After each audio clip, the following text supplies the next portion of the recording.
We've got millions. SB19 bonding in Hawaii Beach after their North America tour.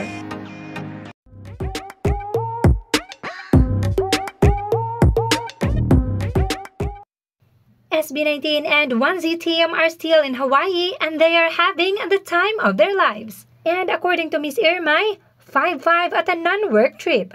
Tour goal achieved. Coincidentally on 1Z's anniversary. Happy 3 years 1Z Entertainment. At kung matatandaan ninyo, eto ang naging wish ni Pablo na sana'y magkasama sila sa isang banding na purely for fun and not just for work. Now here's a TikTok video from Josh Isang Pasilip sa kanilang Hawaii Beach bonding.